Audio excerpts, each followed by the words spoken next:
सत्र में आमंत्रित करना चाहती हूँ इंदौर से आए प्रोफेसर डॉक्टर मानसिंह जी को। सभी लोग तालियों के साथ प्रोफेसर साहब का स्वागत करेंगे।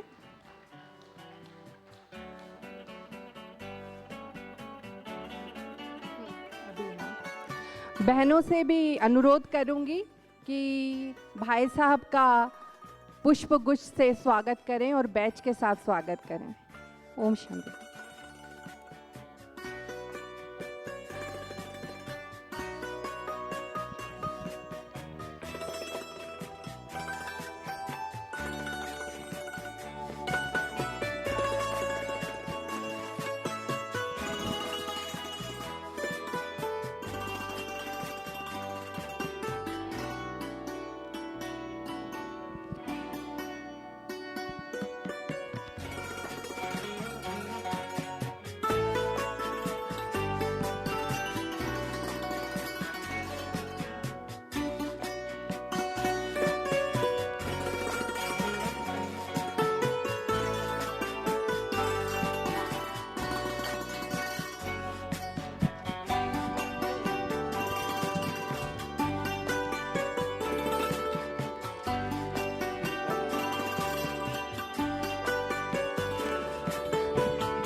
भाई जी रेड लाइट।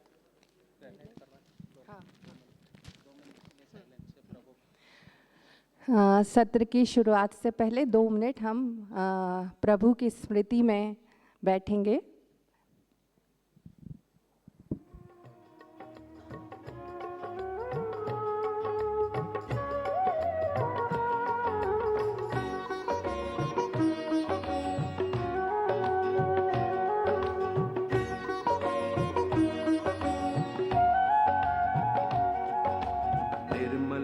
जीवन अपना हो संकल्प विमल, निर्मल हो जीवन अपना हो संकल्प विमल। खुद को हम बदले इतना जग ये जाए बदल, खुद को हम बदले इतना जग ये जाए बदल। आत्म परिवर्तन कर ले, विश्व परिवर्तन कर दे। आत्म परिवर्तन कर ले, विश्व परिवर्तन कर दे।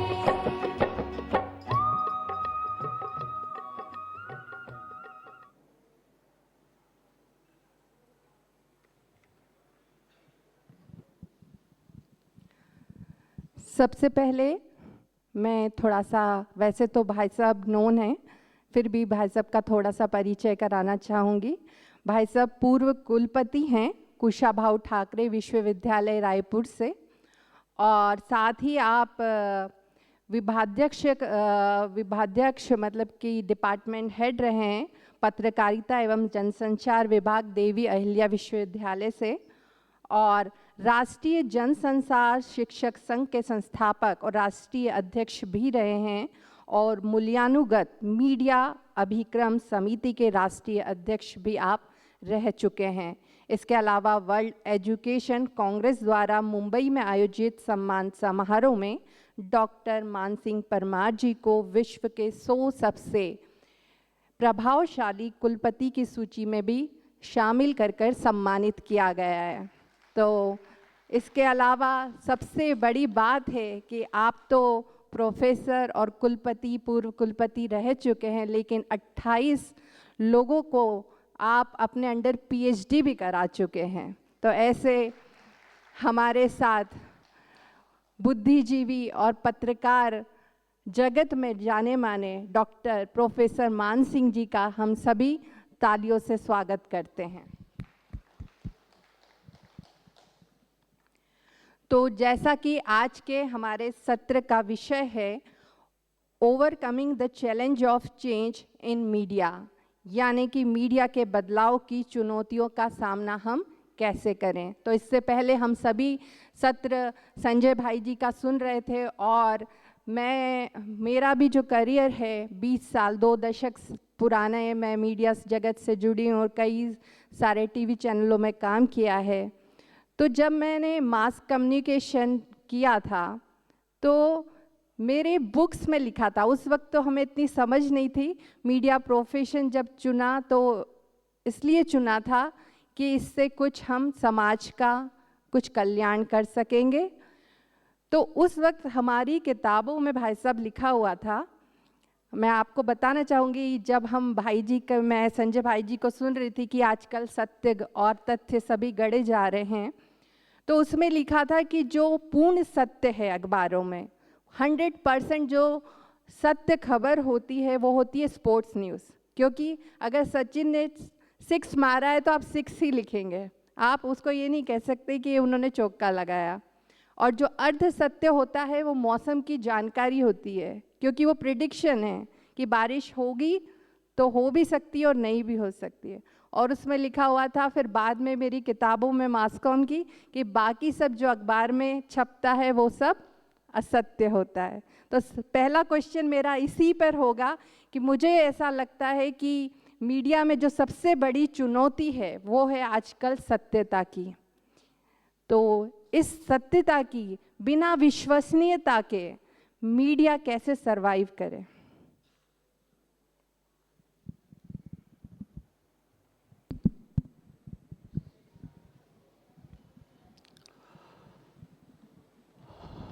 सबसे पहले तो जो विषय है मीडिया में बदलाव की चुनौती सामना, देखिए बदलाव या चेंज प्रकृति का नियम है।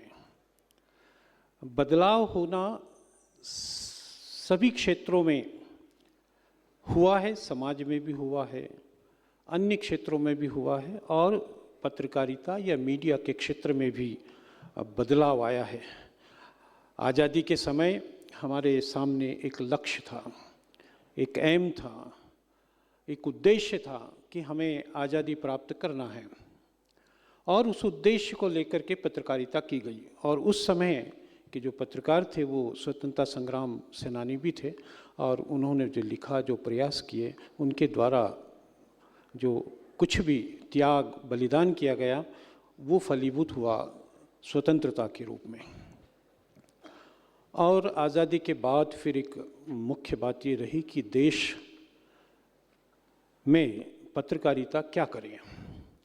तो देश को एक विकास की ओर ले जाने का काम शुरू हुआ। ऐसे धीरे धीरे बदलाव की ओर हम बढ़े, परंतु मुख्य बदलाव आया जब मीडिया प्रोफेशन से या मिशन से व्यवसाय की ओर बढ़ा। व्यवसाय की ओर बढ़ना अच्छी बात है, उसमें कोई दिक्कत नहीं है, परंतु हम जो मीडिया के लोग हैं वो कोई दूसरी जो मैन्युफैक्चरिंग यूनिट है या बिजनेस है उसमें और हमें थोड़ा अंतर है, क्योंकि हमें सामाजिक सरोकार, देश, राष्ट्र, लोगों में जागरूकता, ये सारी चीज़ें हमारे ज़िम्मे हैं। और चौथा स्तंभ भले ही कॉन्स्टिट्यूशन में ना हो, परंतु एक जिम्मेदारी तो हमारे कंधों पर चौथा स्तंभ की है ही। अब जो बहन ने पूछा कि विश्वसनीयता का संकट आज के समय में बहुत ज़्यादा है, यूँ कह सकते हैं, और विश्वसनीयता पत्रकारिता की कम हो रही है लोगों में, समाज में।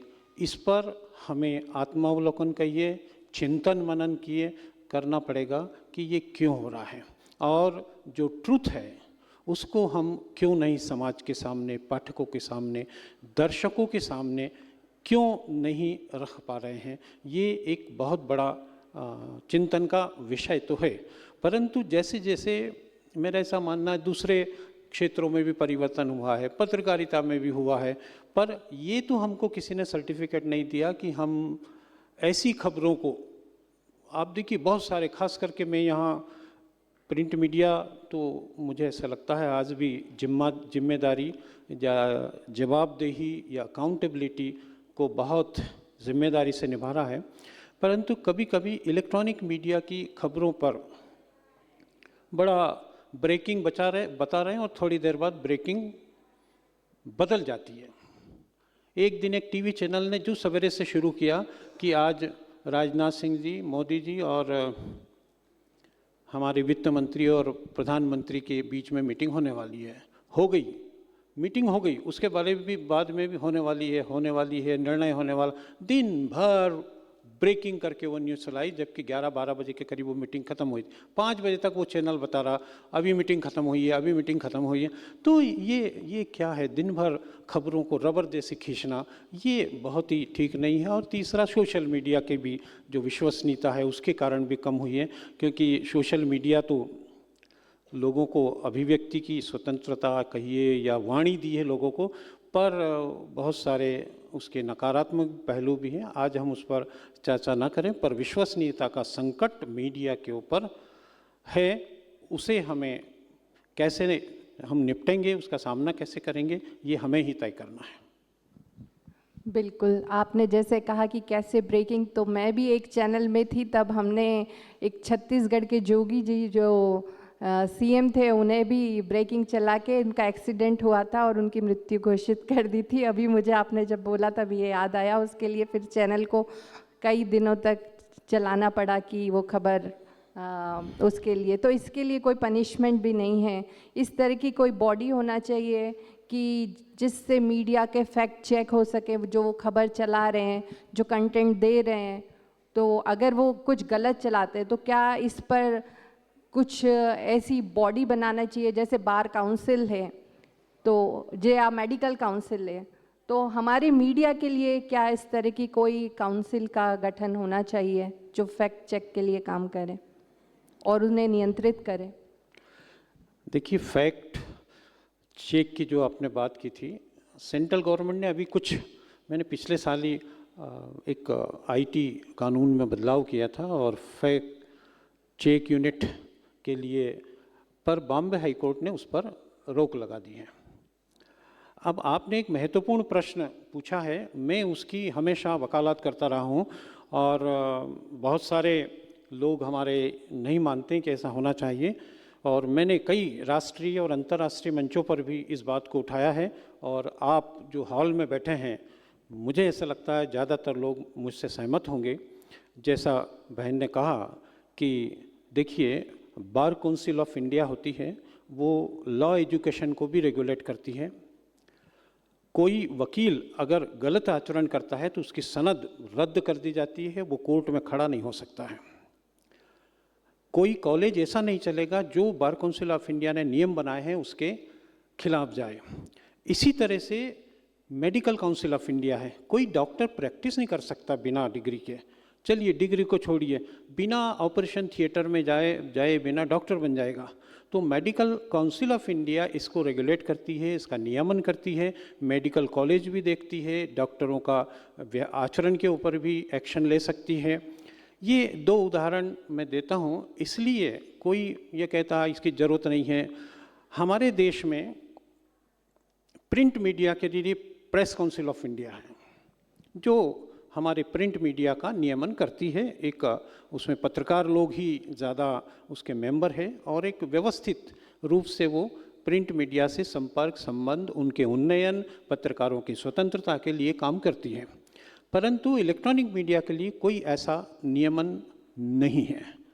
NBA या ब्रॉडकास्टर्स एसोसिएशन बना लिया, आप ही उसके मेंबर, आप ही उसके जज, आप ही उसके, अगर कुछ हो जाता है, कुछ खबरें ऐसी दे दी जाती है जिससे कुछ रोक लगाना चाहिए, तो उनके ऊपर प्रेस काउंसिल ऑफ इंडिया का कोई नियमन, कोई कंट्रोल, मैं तो कंट्रोल शब्द को अच्छा नहीं समझता हूँ, मैं नियमन कहता हूँ, बल्कि स्वनियमन कहता हूँ। तीसरा, हमारा सोशल मीडिया। सोशल मीडिया तो भस्मासुर की तरह है, बहुत अच्छी बातें भी, बहुत ख़राब बातें भी हैं। और मैं हमेशा कहता हूं कि सोशल मीडिया पर गार्बेज भरा हुआ है, आपको अपने काम की चीज़ उसमें से निकालना पड़ती है। तो मेरा सोच ये है कि इस देश में मीडिया काउंसिल ऑफ इंडिया बनना चाहिए। दूसरी तरफ एक महत्वपूर्ण बात है, फिल्मों के ऊपर भी नियमन है, फिल्म सेंसर बोर्ड है, परंतु इधर इलेक्ट्रॉनिक मीडिया और सोशल मीडिया पर नहीं है। तो एक पूरे देश में एक मीडिया काउंसिल ऑफ इंडिया बने, और मैं तो ये भी कहता हूँ कि उसका जो चेयरमैन है, उसका चेयरपर्सन है, उसका अध्यक्ष है, पत्रकारिता के फील्ड के किसी अच्छे शीर्ष व्यक्ति को आप बनाइए।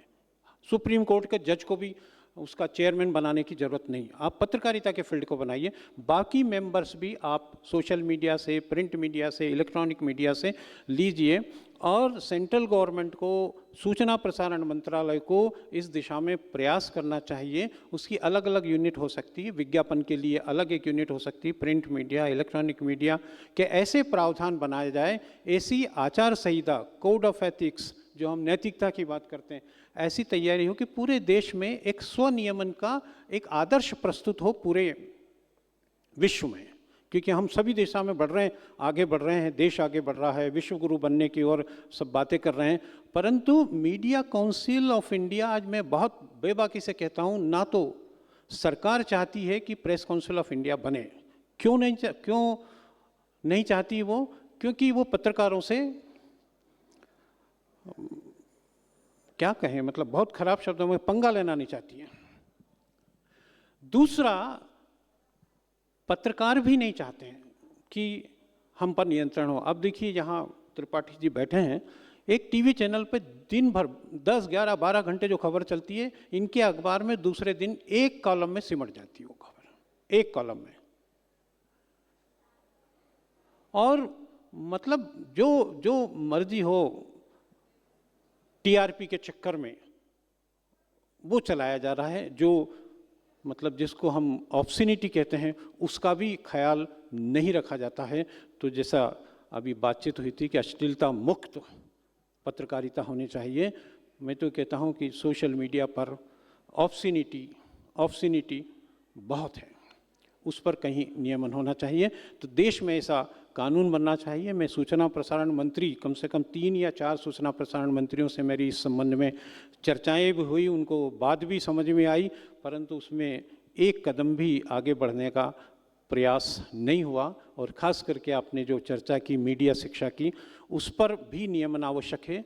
बहुत छोटे छोटे 2-2 कमरे, 3-3 कमरे में मीडिया के इंस्टीट्यूट शुरू हो गए हैं। ना टीचर है पढ़ाने के लिए, ना स्टूडियो है, ना अखबार है, बिना हॉस्पिटल के डॉक्टर तैयार कर रहे हैं।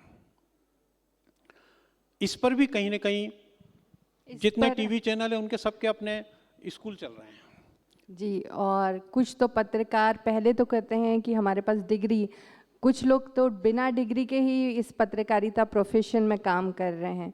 तो मीडिया शिक्षा भी, इसके लिए बेस हमको सुधारना पड़ेगा। अगर हमें मीडिया के चैलेंज या इस तरीके के सोशल मीडिया के करने, इवन यहाँ तक भी हमें सोचना चाहिए कि क्या सोशल मीडिया पर जो लोग अपना कंटेंट दे रहे हैं, तो उसके लिए भी कोई शिक्षा या इसके लिए भी कोई क्वालिफिकेशन हमें, मुझे लगता है, तय करनी चाहिए। देखिए, अभी ये विषय हमारा है परिवर्तन का, बदलाव का। सब दूर बदलाव हो रहा है। जब हमारे जागरण के संपादक त्रिपाठी जी पत्रकार बने, उस समय पत्रकारिता की शिक्षा या तो थी नहीं या तो आवश्यक नहीं थी। मैं इसका पक्षधर हूँ कि जो बड़े बड़े पत्रकार हुए, किसी विश्वविद्यालय में, किसी कॉलेज में उन्होंने प्रशिक्षण प्राप्त नहीं किया। परंतु जो वर्तमान समय है उसमें मीडिया शिक्षा, मैं एक शिक्षक हूँ, मीडिया शिक्षक रहा हूँ और पत्रकारिता भी की है। मैं ऐसा मानता हूँ कि मीडिया शिक्षा अनिवार्य होना चाहिए। बेसिक नॉलेज सभी को पत्रकारिता का होना चाहिए, चाहे वो सोशल मीडिया में काम करे, चाहे वो समाचार पत्र में काम करे, चाहे वो इलेक्ट्रॉनिक मीडिया में। और इलेक्ट्रॉनिक मीडिया में तो बिना प्रशिक्षण के पत्रकारिता करना मुश्किल है, क्योंकि टेक्नोलॉजी आ गई है, आपको उसको समझ होना चाहिए। अब एक ही व्यक्ति, अभी तो कैमरामैन की ज़रूरत भी नहीं, कैमरा लगा हुआ, यहाँ बैठ के सारे कंट्रोल आपके हाथ में, आप समाचार पढ़ दीजिए, समाचार बता दीजिए, सारे विजुअल दिखा दीजिए, कोई दूसरे व्यक्ति की ज़रूरत ही नहीं है। तो आप टेक्नोलॉजी नहीं समझेंगे तो कैसे पत्रकारिता करेंगे? ऐसे ही जो अभी फॉरवर्ड करने की बात हो रही थी, तो सोशल मीडिया पर सरकार भी बहुत इस मामले में सोच रही है। और देखिए, अमेरिका के राष्ट्रपति तक फेक न्यूज़ से परेशान थे। उन्होंने कई बार अपना दुख मीडिया के सामने व्यक्त किया।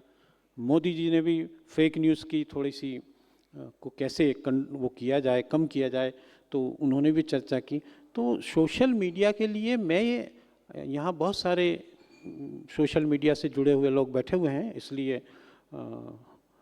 ये कहा जा सकता है कि उनको बेसिक नॉलेज या बेसिक ट्रेनिंग या पत्रकारिता की बेसिक समझ कि समाचार और सूचना में क्या अंतर है, आपको क्या लिखना चाहिए, कैसे लिखना चाहिए, कितने शब्दों में लिखना चाहिए।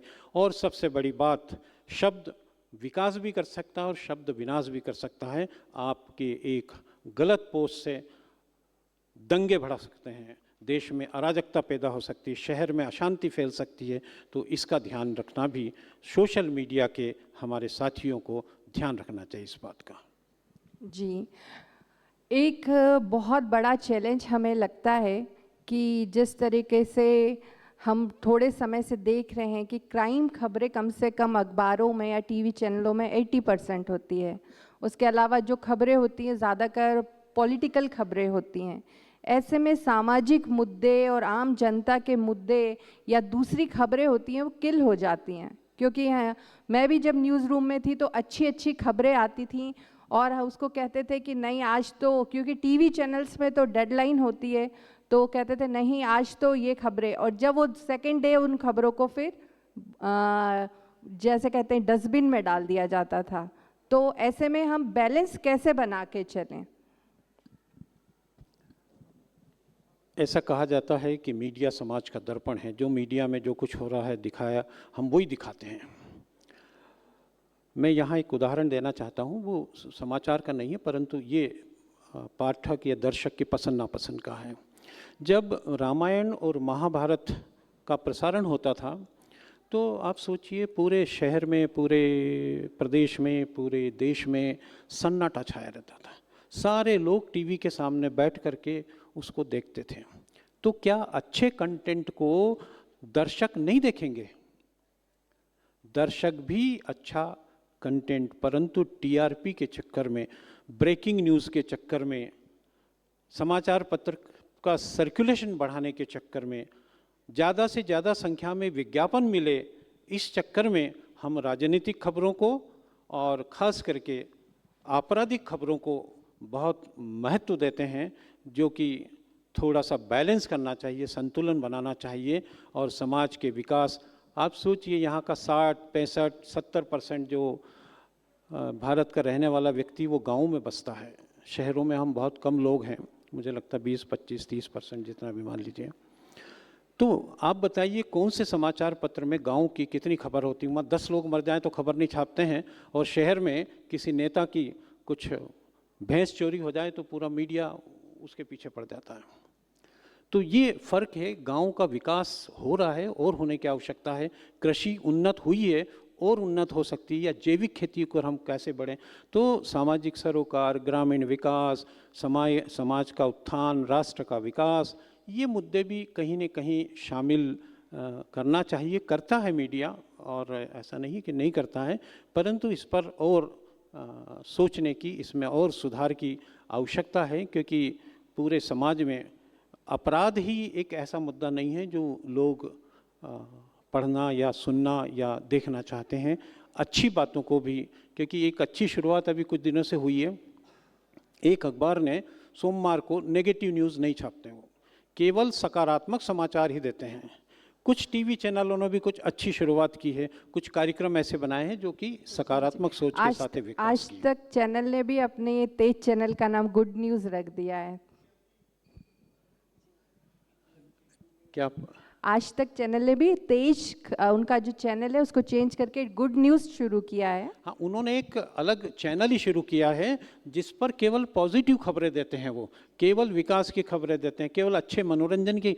तो देखिए ये बदलाव तो आया है मीडिया में भी। मीडिया के लोगों को भी ये सोचने को मजबूर होना पड़ा है कि कैसे समाज में क्योंकि कोई भी व्यक्ति ये नहीं चाहता, हम पत्रकार भी, आप भी, दूसरे लोग भी, सब हैं तो भारत के नागरिक, हमारी जिम्मेदारी बराबर है।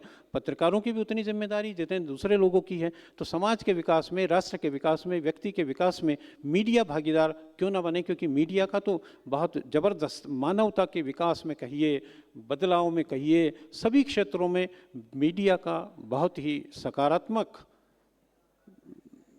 सोच रहा है और आगे भी रहेगा। मीडिया में अच्छे लोग भी हैं, बहुत सारे अच्छे लोगों की संख्या ठीक है, और वो अच्छे लोगों के कारण ही मीडिया की विश्वसनीयता जो घट रही है, उनके कारण से एक समय रुकी हुई है, विश्वसनीयता बढ़ रही है।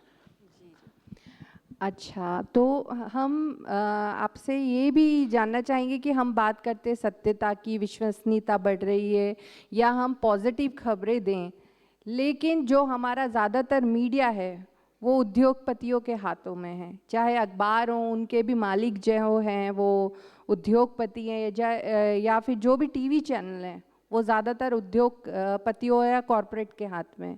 ऐसे में कंटेंट को या फिर किसी राजनीतिक विचारधारा से जब कोई उद्योगपति उससे जुड़ा होता है तो उसी तरह के कंटेंट को दिया जाता है।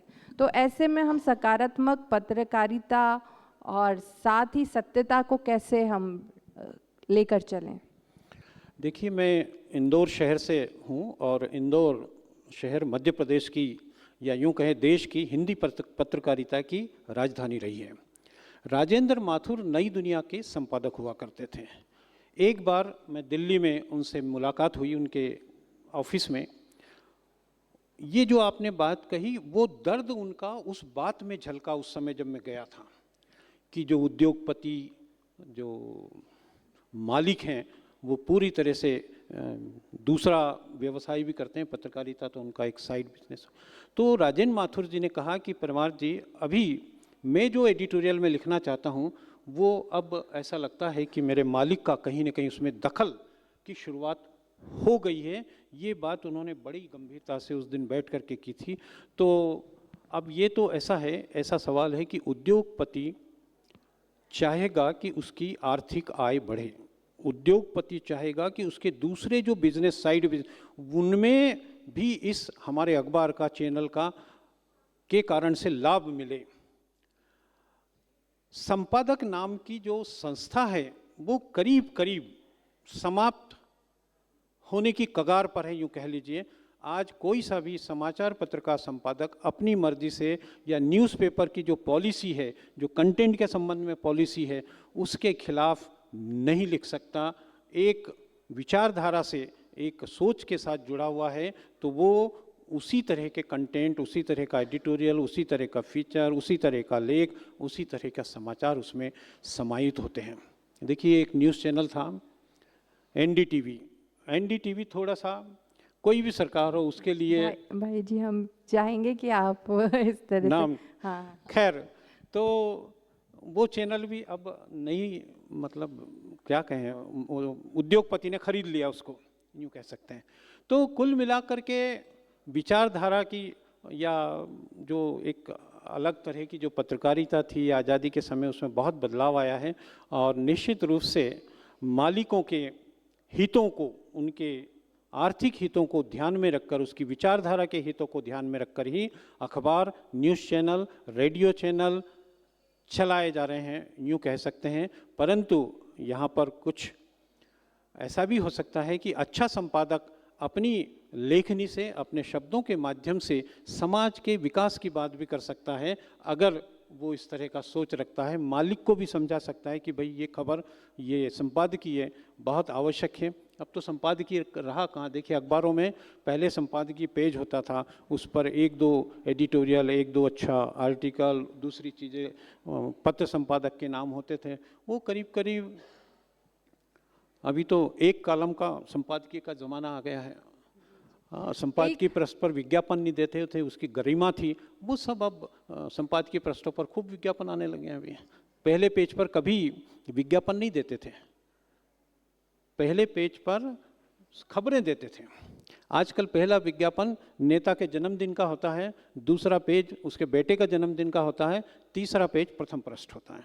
तो ये बदलाव आया है। अब वो इसको आप, क्योंकि जिसने पैसा लगाया है उसकी मर्जी तो चलेगी। तो मेरा सवाल इसी से जुड़ा हुआ है। मुझे ऐसा लगता है कि क्या अखबारों को टीवी चैनल्स, जो कि कई बारी जो हमारे विज्ञापन, उनका एक सोर्स ऑफ इनकम ओनली विज्ञापन ही है, तो वही विज्ञापन ही उन्हें नियंत्रित भी करते हैं कई बार।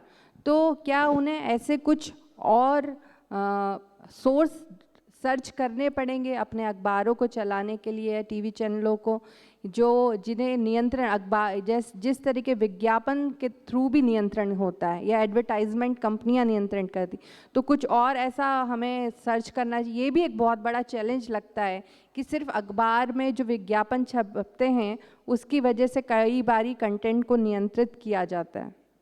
देखिए, समाचार पत्र का लेआउट तैयार होता है तो पहले विज्ञापनों को फिट किया जाता है, बची हुई जगह में समाचार दिया जाता है, और बिना विज्ञापन के अखबार चल नहीं सकता है। जिस अखबार की कीमत 15 से 20 रुपया होती है वो आपको 2 या 3 रुपये में घर पर मिलता है, तो कहाँ से आएगा पैसा?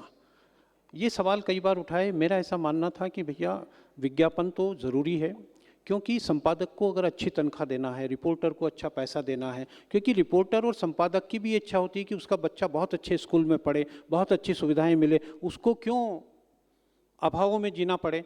तो जब तक मालिक के पास अच्छा पैसा नहीं आएगा तब तक वो अपने जो रिपोर्टर, सब एडिटर है, उनको पैसा नहीं दे पाएगा। दूसरा ये है कि जब नहीं दे पाएगा तो फिर शुरुआत हो जाती है दूसरी पत्रकारिता की, करप्शन की, पित्त पत्रकारिता जिसे हम कहते हैं, वो शुरू हो जाता है। और साथ में एक और चैलेंज लगता है कि आज जब कॉरपोरेट के हाथ में मीडिया जगत आ चुका है ऑलमोस्ट, तो ऐसे में पत्रकारों पे बड़ा प्रेशर होता है। एक तो टाइमलाइन का भी प्रेशर होता है, साथ में उन्हें अपने जॉब की इनसिक्योरिटी भी होती है। तो ऐसे में फिर स्वस्थ पत्रकारिता कैसे हो पाएगी? देखिए, यहाँ बहुत सारे पत्रकार बैठे हुए हैं। एक आपके संबंध में श्रमजीवी पत्रकार अधिनियम है। मेरा ऐसा, मैं कई बार पत्रकारों के बीच में प्रेस क्लब में गया, मैं ये सवाल करता था कि भाई कितने लोगों को मालूम है कि श्रमजीवी पत्रकार अधिनियम में क्या प्रावधान है आपके संबंध में। अगर पत्रकारों की स्थिति अच्छी होगी तो आप पत्रकारिता, प्रेस की स्वतंत्रता, अच्छे सकारात्मक समाचार की भी उम्मीद करेंगे। तो कहीं कॉरपोरेट के हाउस के हाथ में अगर मीडिया है, सारी चीज़ें हैं, पर पत्रकारों की दशा और दिशा भी उन्नत होना चाहिए, अच्छी होना चाहिए, तो देश में एक अच्छी पत्रकारिता होगी। और पत्रकारों में अपने मालिक के खिलाफ खड़े होने की इच्छा शक्ति भी होना चाहिए, क्योंकि प्रेस काउंसिल जो श्रमजीवी पत्रकार अधिनियम है उसमें बहुत अच्छे प्रावधान दिए गए हैं। उसके द्वारा मालिक को भी थोड़ा सा रास्ते पर लाया जा सकता है। ऐसा नहीं कि आपको जब चाहे तब भगा देगा वो, क्योंकि श्रमजीवी पत्रकार कानून सारे अखबारों पर अनिवार्य रूप से लागू होता है। उसमें कुछ संशोधन होते हैं, हो सकते हैं, सरकार को उसमें श्रमजीवी पत्रकारिता से जुड़े सारे पत्रकार मिलकर के उस कानून को इम्प्रूव कर सकते हैं, और जो कभी भी निकाल दें पत्रकार को, एक खबर अगर उनके हिसाब से नहीं लगाई तो बाहर कर दिया जाता है। तो ये जो प्रक्रिया है ये बंद होगी। उनके प्रोविडेंट फंड की व्यवस्था, उनके पेंशन की व्यवस्था, उनके भविष्य की व्यवस्था, उनके बच्चों के एजुकेशन के संबंध में कोई अच्छा निर्णय हो, तो ये बहुत आवश्यक है। सरकारी नौकरी में तो आदमी निश्चिंत हो जाता है, क्योंकि रिटायरमेंट के बाद उसको खूब अच्छी पेंशन मिलती है। कई लोगों की तनख्वाह नहीं होती, उससे ज़्यादा पेंशन मिलती है। और जब पत्रकार रिटायर होता है तो उसके सामने संकट होता है कि वो आगे करे क्या। अखबार से जब चला गया तो फिर करे क्या, ये भी एक समस्या है। तो पत्रकारों जो फील्ड में काम करते हैं उनके उन्नयन के लिए, उनकी आर्थिक स्थिति के लिए, उनके और नौकरी के प्रोटेक्शन के लिए कानून बनना चाहिए और सख्ती से लागू होना चाहिए। और श्रमजीवी पत्रकार अधिनियम में कुछ संशोधनों के साथ उसको और प्रभावी बनाया जा सकता है। जी, एक बहुत बड़ा चैलेंज है कि जो युवाओं को मीडिया गाइड करता है, चाहे सोशल मीडिया, हम देखते हैं आजकल मोबाइल जर्नलिज्म बहुत ज़्यादा चल गया है। तो ऐसे में युवा बहुत दिशा भ्रमित है। और जैसे आपने कहा कि मीडिया ही जब दिशाहीन हो चुका है, उसको एम ऑब्जेक्ट अपना क्लियर नहीं है। जब आज़ादी के समय मीडिया के पास एक एम ऑब्जेक्ट था, तो युवाओं को हम कैसे भ्रमित ना हो, उसके लिए हम क्या कर सकते हैं या मीडिया क्या कर सकता है? देखिए, आज का युवा बहुत समझदार हो गया है, लिटरेट भी है। हम जिस उम्र में 2 सेंटेंस नहीं बोल पाते थे, उस ज़माने में आज का युवा मंच पर खड़ा होकर के बहुत अच्छे से अपनी बात को रख पाता है। तो युवा जागरूक है, परंतु एक बात ज़रूर है, आप जो कह रहे हैं, पहले फिल्में बनती थी तो कहीं न कहीं उसमें एक मैसेज होता था, एक संदेश होता था समाज सुधार का।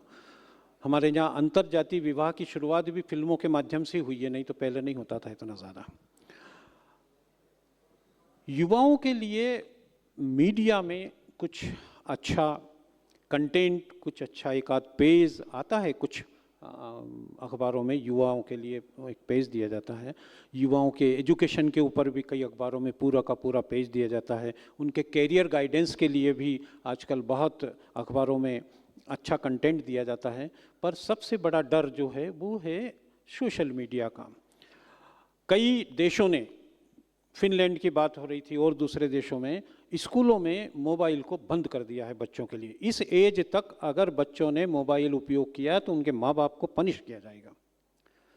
भारत में भी ऐसा होना चाहिए कि एक तो बच्चों को एक उम्र के बाद मोबाइल देना चाहिए, और मोबाइल में क्या वो देखते हैं। देखिए, मोबाइल का स्वास्थ्य के ऊपर भी बहुत ख़राब असर पड़ता है। आंखें खराब हो रही हैं बच्चों की, कमर झुकी हुई रहती है, और जो मोबाइल युवा ऐसे दबा करके, आजकल तो ब्लूटूथ और सब आ गया, नहीं तो ऐसे यहाँ दबाते हैं, उनके गर्दन टेढ़ी हो जाती है।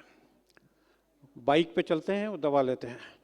तो सोशल मीडिया की अभी जो हम बात कर रहे थे, अभी जो लोग बैठे हैं यूट्यूबर और दूसरे लोग, उनको अच्छा नहीं लगेगा, परंतु इसमें कहीं कानून बनना चाहिए। सरकार ने बनाया भी है, बॉम्बे हाई कोर्ट ने रोक भी लगा दी थी, और भी कुछ चीज़ें हैं जो जिन पर विचार होना चाहिए। चाहे यूट्यूब हो, चाहे इंस्टाग्राम हो, चाहे और दूसरे, वहाँ पर सरकार को ऐसे कंटेंट पर रोक लगाना चाहिए जो युवाओं को भ्रमित कर रहा है, युवाओं को गलत दिशा में ले जा रहा है, और अश्लील सामग्री सोशल मीडिया पर ना पोस्ट की जाए।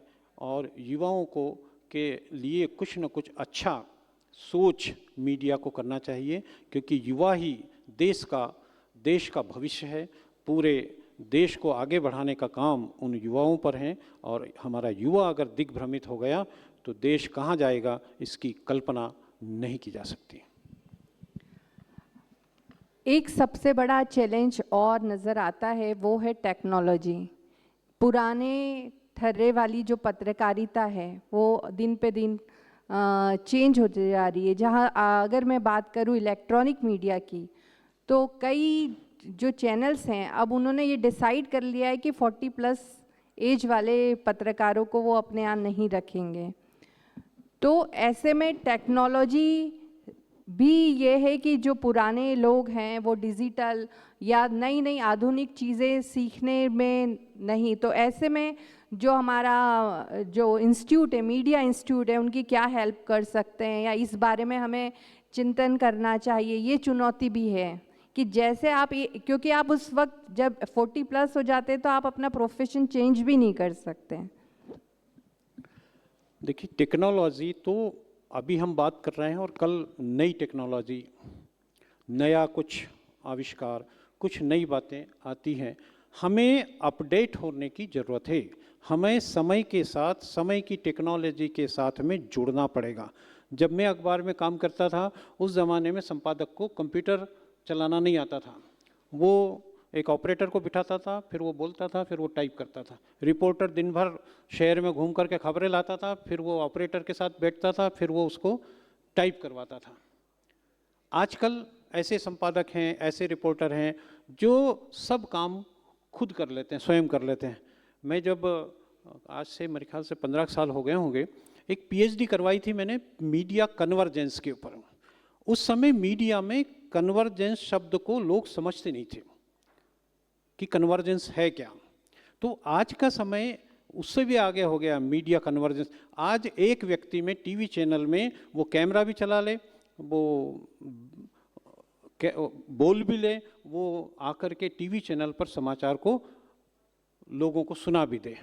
सारी जो कन्वर्जेंस, मतलब एक व्यक्ति में, जैसे हमारा मोबाइल है, इसमें फ़ोटो भी निकल जाता है, इसमें मैसेज भी भेज दिया जाता है, इसमें और भी बहुत सारे काम एक ही में हो सकते हैं। तो आज का समय ऐसा है कि मीडिया कन्वर्जेंस का समय है और हमें टेक्नोलॉजी के करीब आना पड़ेगा। टेक्नोलॉजी से भाग नहीं सकते हैं। टेक्नोलॉजी का उपयोग और उसका प्रशिक्षण, इसके लिए जो मीडिया संस्थान हैं, जो नए पत्रकार आने वाले हैं, हर मीडिया संस्थान में अच्छी मीडिया लैब होना चाहिए, कंप्यूटर लैब होना चाहिए, बहुत अच्छा कैमरा होना चाहिए, बहुत अच्छा स्टूडियो होना चाहिए। आजकल तो बहुत बड़े स्टूडियो की ज़रूरत नहीं है, आप ग्रीन वो लगा दीजिए स्क्रीन और पूरा दुनिया को दिखा दीजिए उस पर। तो टेक्नोलॉजी बहुत एडवांस हो गई है, चाहे प्रिंट मीडिया हो, इलेक्ट्रॉनिक मीडिया और सोशल मीडिया, तो हमारा टेक्नोलॉजी है। तो इसको हमें हमारे प्रशिक्षण में भी, समाचार पत्रों में भी, टीवी चैनलों में भी इसको आत्मसात करना पड़ेगा, सीखना होगा, इसको अपने डेली के कामों में उसका इस्तेमाल शुरू करना पड़ेगा। क्योंकि आपको कैमरा चलाना नहीं आता है तो आप इलेक्ट्रॉनिक मीडिया में काम करना आज के समय में बहुत मुश्किल है, रिपोर्टिंग करना बहुत मुश्किल है। आप कैमरामैन को बुलाएंगे तब तक इवेंट ही ख़त्म हो जाएगा। तो बहुत ज़रूरी है कि आपको बोलना भी आता हो, आपको लिखना भी आता हो, आपको कैमरा चलाना भी आता हो, आपको एडिटिंग करना भी आता हो, तो आप टेक्नोलॉजी के करीब आकर के हमें आगे बढ़ना होगा। और न्यूज़पेपर में भी आज सारे डिजिटल एडिशन हो गए सारे न्यूज़पेपर के, तो सब लोग, हमारे युवा पीढ़ी तो उसी पर पढ़ती है। अभी जो पढ़ने की प्रवृत्ति, किताब को भी क्या करते हैं हम सुनते हैं, क्या वाचिक परंपरा फिर से आ गई है। तो निश्चित रूप से टेक्नोलॉजी को तो टेक्नोलॉजी के साथ चलना होगा, यूँ कह सकते हैं। एक और बड़ा संकट है, वो है भाषा का। कुछ इस तरह के वेबसाइट हैं, नाम नहीं लेना चाहूँगी, जो ऐसी भाषाओं का या एकदम टपोरी लैंग्वेज का यूज़ करते हैं और वो बहुत पॉपुलर हैं आज के टाइम में। तो इस तरीके की भाषा और इस तरीके का जो कंटेंट क्रिएट करा है और जो पॉपुलरिटी भी हो रही है सोशल मीडिया पे, तो किस तरह की भाषा, इसको कैसे कंट्रोल किया जाए? या हम मिक्स, अब हिंदी शुद्ध हिंदी नहीं लिखी जाती, इलेक्ट्रॉनिक मीडिया में तो मिक्स ही लैंग्वेज लिखी जाती है, उर्दू इंग्लिश सारी, तो ये भाषा को हम कैसे सुधारा जाए मीडिया के थ्रू? देखिए, भाषा का मुद्दा बहुत गंभीर है। अब एक तरफ तो ये है कि मैं संचार का शिक्षक हूँ और मुझे ऐसा लगता है कि ऐसी भाषा का प्रयोग होना चाहिए जो सामने वाले को समझ में आ जाए। अगर सामने वाले को समझ में नहीं आई आपकी लिखी गई बोली गई भाषा, तो वो कम्युनिकेशन होगा ही नहीं। इसलिए सरल भाषा होनी चाहिए। हम समाचारों में पढ़ाते हैं कि भाई बहुत सरल भाषा में लिखना चाहिए, बातचीत की भाषा में इलेक्ट्रॉनिक मीडिया में बोलना चाहिए।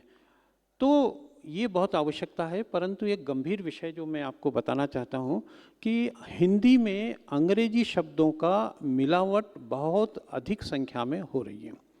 जैसे मैं रायपुर यूनिवर्सिटी में कुलपति था, तो अखबार, हिंदी का अखबार लिखता था, विश्वविद्यालय के वीसी ने ये कहा या वाइस चांसलर ने ये कहा, कुलपति नहीं लिखते थे। आप मुझे बताइए, कुलपति कितना अच्छा शब्द है, छोटा शब्द है, हिंदी का शब्द है, क्यों नहीं यूज़ करें उसको? हमारे को कुछ अखबारों ने, इंदौर के भी कुछ अखबार हैं, उन्होंने जो खिचड़ी भाषा का प्रयोग किया है ना। मैं तो ये कहता था कई मंचों पर कि बहुत सारे लोग जो मीडिया से जुड़े हैं वो भाषा को भ्रष्ट कर रहे हैं, भाषा को भ्रष्ट कर रहे हैं, भाषा को बिगाड़ रहे हैं, भाषा को। एक ज़माने में हमारे यहाँ एक अखबार था, क्योंकि अब नाम नहीं लेंगे, लोगों को हिंदी सीखना हो तो उस अखबार को पढ़ते थे, अंग्रेजी सीखना हो तो एक अखबार को पढ़ते थे कि कैसे सीखी जाए। वो ज़माना था। और आजकल तो अब बात ही ऐसी है कि कुछ उसमें बिंदु लगा जाए कि आधा ना लिखा जाए, ये समझ लोगों में नहीं है। अर्थी और अर्थी में फ़र्क ही नहीं मालूम है। अरथी और अर्थी, हिंदी में बहुत सारी हमारे पत्रकार बंधु, इलेक्ट्रॉनिक मीडिया तो कुछ भी लिख देता है उसमें। जब ब्रेकिंग होती है, भाषा गलत, उसका मतलब कुछ हो रहा है, इस तरह की भाषा का उपयोग हो रहा है। भाषा पर ध्यान देना बहुत ज़रूरी है और पत्रकारिता के प्रशिक्षण में सबसे पहली क्लास भाषा पर होना चाहिए। भाषा चाहे अंग्रेजी हो या हिंदी हो। हम जब हमारे विद्यार्थी को संपादक महोदय के पास भेजते हैं कुछ काम करने के लिए और उसको एक कागज़ प्रूफ रीडिंग का दे दिया जाए और उसको छोटी मात्रा बड़ी मात्रा नहीं आती है, तो कैसे पत्रकारिता करेगा। इसलिए भाषा में सुधार, भाषा में गुणवत्ता, भाषा का अगर इलेक्ट्रॉनिक मीडिया में तो प्रोनाउंसिएशन बहुत अच्छा होना चाहिए। स और शा में फ़र्क ही नहीं करते हैं मीडिया के लोग।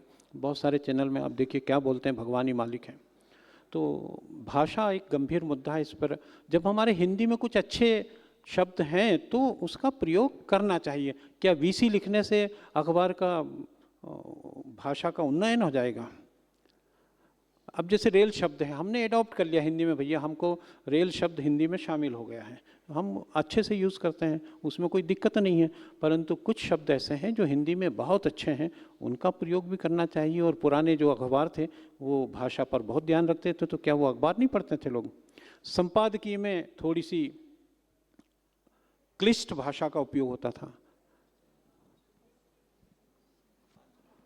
लोग कहते थे कि संपादकीय पूरा पढ़ लिया, समझ में नहीं आया, ऊपर से निकल गया, क्योंकि संपादक महोदय उसमें ऐसी भाषा का उपयोग करते थे जो थोड़ा आम आदमी उसको, क्योंकि समाचार तो सब लोग पढ़ते हैं, एक ठेला चलाने वाला भी पढ़ता है, एक चाय की दुकान चलाने वाला भी पढ़ता है और एक विद्वान वकील, प्रोफेसर, डॉक्टर भी अखबार पढ़ता है। तो समाचार तो सबको समझ में आना चाहिए, पर आजकल संपादकीय में भी सरल भाषा हो गई है, बहुत परिवर्तन आया है, बदलाव आया है, उस बदलाव को हमें स्वीकार करना होगा। अब आपकी तरफ से कोई प्रश्न पूछना चाहता है तो आप प्रोफेसर साहब से प्रश्न पूछ सकते हैं। जी, माइक अवेलेबल करा दीजिए। अच्छा,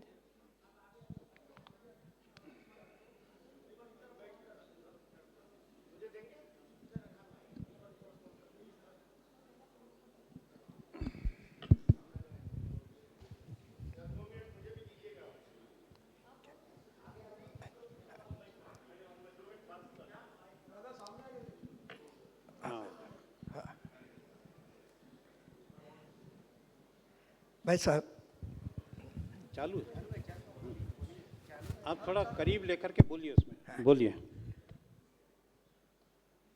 मेरा आपसे निवेदन है, अब 2 दिन से मीडिया के बारे में बहुत अच्छे विचार चलते आए। क्या पत्रकारों को 4th पिलर बोलते हैं, मिनिस्टर से लेकर सभी लोग, जैसा जुडिशियल, एग्जीक्यूटिव वगैरह है, क्या इसको उस तरह का कोई मान्यता है? या पत्रकारों की दिशा भूल करने के लिए, जैसा कि खेत में हल चलाते वक्त बैल को राजा राजा बोलते हैं, उसी तरह 4th पिलर बोलते हैं, क्या इनको मान्यता है? जब इनको मान्यता ही नहीं, इन पर कंट्रोल कौन करेगा? बगैर माने एक सामान्य व्यक्ति को जो बोलने का, लिखने का हक है, उससे ज़्यादा किसी पत्रकार को हक नहीं। तो इसको 4th पिलर बोलना या तो दिशा भूल करना है या पत्रकारों को खुश करने के लिए कहते हैं। बहुत ही आपने बहुत ही अच्छा प्रश्न पूछा है। वास्तव में हमारे संविधान ने 3 जो हमारे स्तंभ है उनकी तो उनका प्रावधान किया है, विधायिका, कार्यपालिका और न्यायपालिका। परंतु जो खबर पालिका है, खबर पालिका के संबंध में संविधान ने कुछ नहीं कहा है। और आपका कहना सही है कि कहीं भी भारत में किसी भी कानून में, किसी संविधान में या अन्य जगह उसका उल्लेख नहीं है। परंतु 4th पिलर, अब ये दूसरी जगह से कंसेप्ट आया है, हमारे यहाँ की 4th स्तंभ वाला जो कंसेप्ट हमारे यहाँ था। मैं ऐसा मानना है, मैं आपको बताऊं कि मैं लॉ का प्रोफेसर भी रहा हूँ, मैं लॉ डिपार्टमेंट का डायरेक्टर भी रहा हूँ। वो कॉन्स्टिट्यूशन मैंने हर आर्टिकल को कई बार पढ़ा है, जितना भी है। मैं हमेशा नेताओं के यहाँ भी मैं कहा करता था कि भैया आप ये जो डायरेक्टिव प्रिंसिपल्स है उसकी एक फ़ोटोकॉपी अपने ऑफिस में लगाया करो, और रोज़ जब काम पे निकलो तो वो डायरेक्टिव प्रिंसिपल्स को पढ़ा करो, तो आप समाज हित में, लोक हित में, पर्यावरण हित में बहुत सारे काम करेंगे। किसी को पता नहीं है, आप पूछ के देख लीजिए किसी विधायक से, सांसद से कि कॉन्स्टिट्यूशन में डायरेक्टिव प्रिंसिपल्स क्या होते हैं। तो आपका कहना सही है कि हम इस भ्रम में हैं कि हम चौथा स्तंभ हैं, परंतु महत्वपूर्ण बात यह है कि ना उल्लेख होते हुए भी हम लोकतंत्र के चौथे स्तंभ के रूप में भूमिका निभा रहे हैं और हम समाज को एक दिशा दे रहे हैं।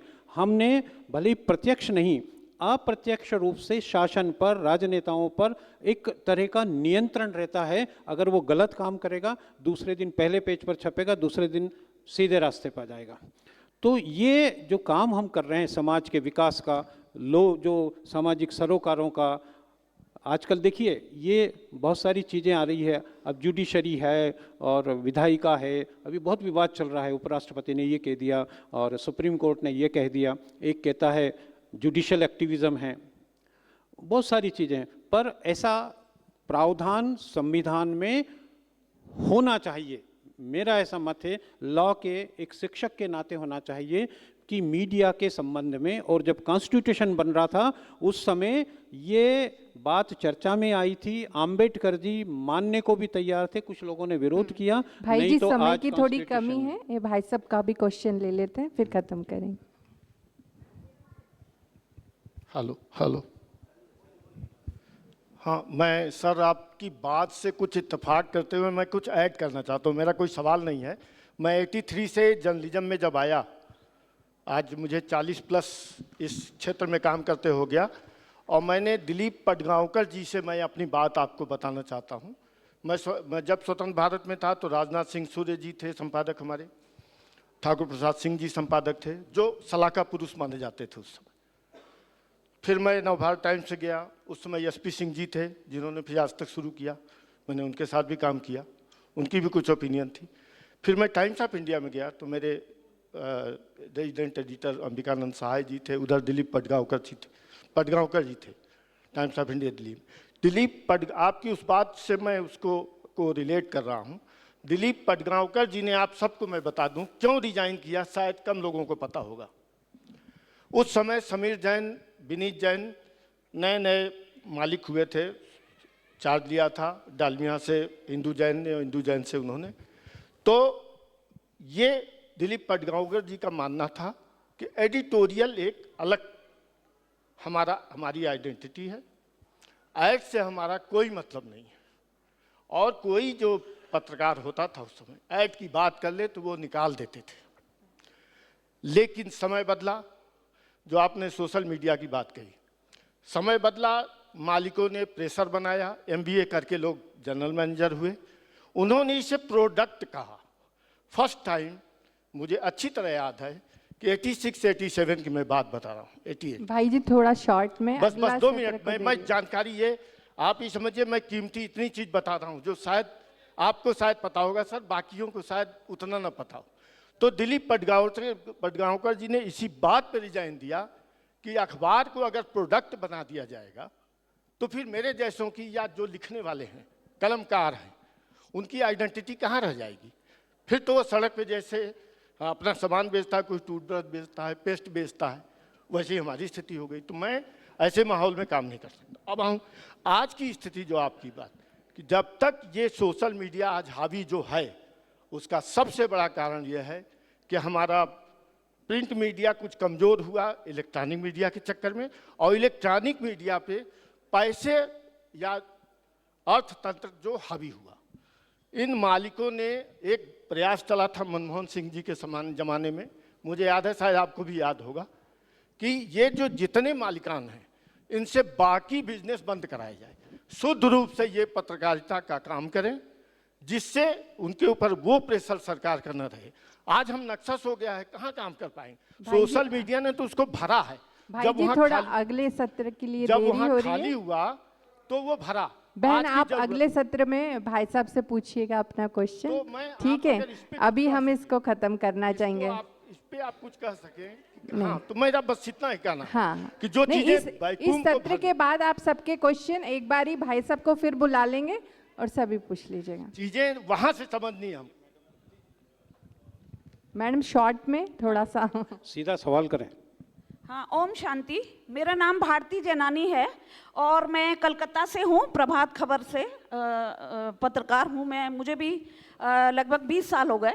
सर, मेरा प्रश्न है कि जैसे मीडिया को लोकतंत्र का चौथा स्तंभ बोला गया है, आपने पॉजिटिव जर्नलिज्म की बात की कि कुछ जो चैनल हैं पॉजिटिव स्टोरीज दिखाते हैं। मेरा सवाल है कि पॉलिटिकल खबरों के अलावा या क्राइम की खबरों के अलावा अन्य खबरों को बहुत ज़्यादा प्राथमिकता क्यों नहीं दी जाती है सर? जैसे मैं शिक्षा की बीट पर बहुत सालों से काम कर रही हूँ। मैं स्कूल कॉलेज की खबरें, बच्चों की खबरें, यंगस्टर्स की खबरें, उनका कोई अचीवमेंट है उनकी खबरें, मेरा एक पेज भी निकलता है प्रभात खबर में। तो मेरा ये सवाल है सर कि प्रिंट मीडिया या इलेक्ट्रॉनिक मीडिया में बच्चों से रिलेटेड, महिलाओं से रिलेटेड, सामाजिक विकास से रिलेटेड खबरों को ज़्यादा तवज्जो क्यों नहीं दी जाती है सर?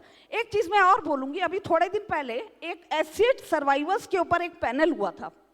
एसिड सर्वाइवर्स जो महिलाएं होती हैं जिनको कंपनसेशन नहीं मिलता है या जिनको बहुत सारी दिक्कतों का सामना करना पड़ता है, तो अखबार ऐसे मुद्दों को, बच्चों से जुड़े मुद्दों को प्राथमिकता क्यों नहीं देता है या कैसे दी जानी चाहिए? क्या ऐसा रूल होना चाहिए? या जैसे आपने sir media council of India की बात कही, तो एक पॉजिटिव बदलाव के लिए सर क्या किया जाना चाहिए? ये मेरा सवाल है। Thank you. देखिए, इस विषय पे हम बात कर चुके हैं कि आपराधिक रिपोर्टिंग और आपराधिक खबरों को प्राथमिकता देना और राजनेताओं को, राजनीति को प्राथमिकता देना, ये अखबार ऐसा मानते हैं कि इससे ब्रेकिंग, इससे टीआरपी बढ़ेगी, इससे न्यूज़पेपर का सर्कुलेशन बढ़ेगा।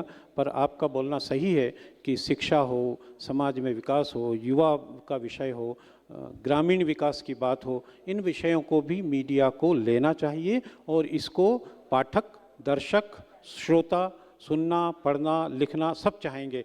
ये बदलाव आप लोग ही ला सकते हैं।